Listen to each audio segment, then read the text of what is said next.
Bien qu'il ait l'air d'un gars normal, faible et bon à rien, Ryuji détient un secret. Il est le plus fort des chasseurs de reliques de rang S et possède un pouvoir mystérieux qui lui permet de contrôler ou de tuer des dragons légendaires. Ryuji est le fils, âgé de 5 ans, de 2 briqueurs, des sortes d'aventuriers aux pouvoirs spéciaux qui collectent des Lost Pursuit, des armes spéciales aux capacités différentes. Ses parents voyagent souvent à la recherche de ces objets, et lors de leur voyage en Europe, il se perd et trouve un énorme œuf sur une falaise. Par curiosité, il essaie de le toucher, et soudain, il voit l'œuf éclore. Son pire cauchemar se réalise lorsqu'il glisse et tombe de la falaise, mais une belle fille sort de l'œuf pour le sauver en déployant ses ailes. Cependant, il perd conscience et n'est pas capable de la revoir. À 7 ans, il rencontre un précieux maudit dans un magasin d'antiquités. Contrairement au Lost Pursuit, le Cursed Pursuit prend malicieusement le contrôle d'une personne. Il parvient à s'en sortir, mais il est traumatisé à vie par le Pursuit.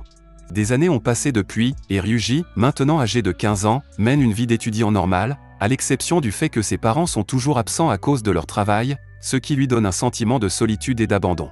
Il a quelques amis, mais il essaie toujours de créer une certaine distance avec eux, surtout parce qu'il a peur qu'ils cessent un jour de s'intéresser à lui, comme l'ont fait ses parents. Sa cousine Eriko le tire inopinément de la classe un jour de classe ordinaire, laissant Ryuji perplexe quant à la raison pour laquelle elle l'a traîné dehors. Elle lui demande de l'aider à récupérer ses bagages. Mais d'abord, elle l'incite à rejoindre son groupe de précieuses perdues Seven Taille, censé être un club pour les casseurs qui acquièrent des précieuses perdues. Elle prétend que son organisation n'a besoin de lui comme membre que pour être acceptée par la société, un groupe qui mène des recherches sur les aspects mythiques et surveille les activités des casseurs dans le monde.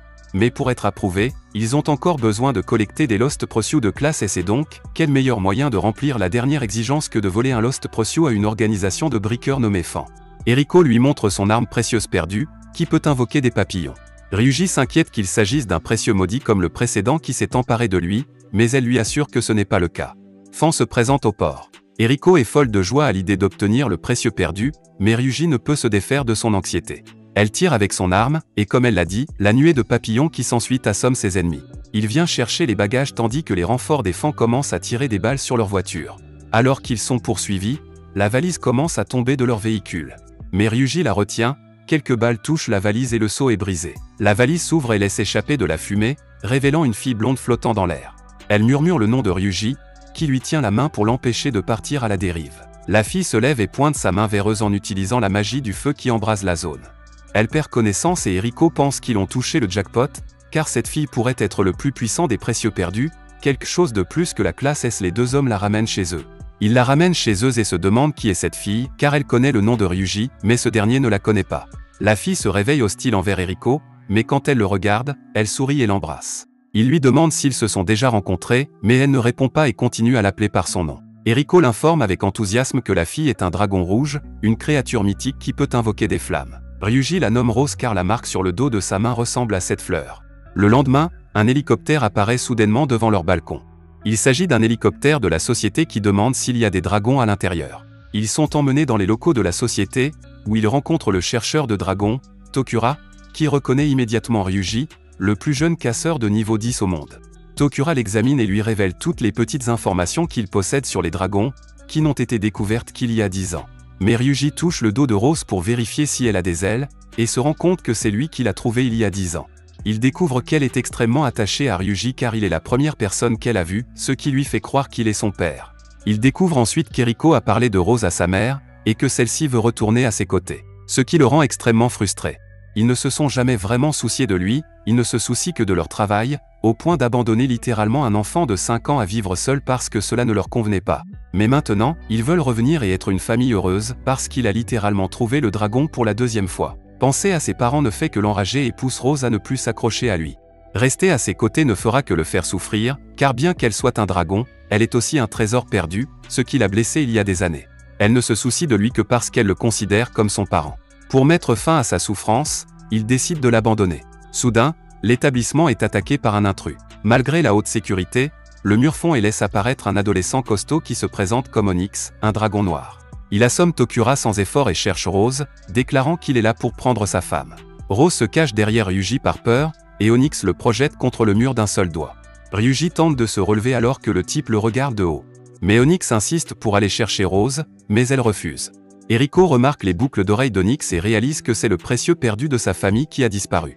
Elle lui demande de le rendre, mais il utilise sa brume de poison pour l'assommer. Il décide d'achever Ryuji à cause de sa jalousie, mais Rose s'interpose pour le protéger et décide de partir avec Onyx, abandonnant ses nouveaux amis. Après avoir été soigné, Ryuji décide de sauver Rose, mais en même temps il est en conflit, il l'a vu tenir la main d'Onyx et partir. Mais Eriko le convainc de la sauver, Rose n'est partie que parce qu'Onyx allait le tuer, elle a essayé de le sauver. Eriko lui fait comprendre que Rose l'a sauvé de nombreuses fois, et que c'est maintenant à lui de lui rendre l'appareil. Il se souvient de la fois où elle l'a sauvé de la chute, et tout en tenant une mèche de ses cheveux, il se lève pour la récupérer. Mais il pense que gagner contre lui est impossible puisqu'il s'agit d'un puissant dragon noir. Eriko l'emmène dans une salle de stockage remplie de précieux perdus de rang S. Elle lui révèle que ses parents ont stocké tous les précieux perdus qu'ils ont trouvés pour qu'ils puissent les utiliser. Mais ce combat nécessite une arme spéciale, le souffle / de rang S, fabriqué à partir des dents du plus puissant des dragons. Il ferme les yeux, pensant à quel point il veut s'excuser auprès de Rose, et soudain, le pouvoir de l'arme se réveille et coupe tout autour de lui. Le groupe se rend au quartier général d'Onyx et remarque une barrière de haut niveau.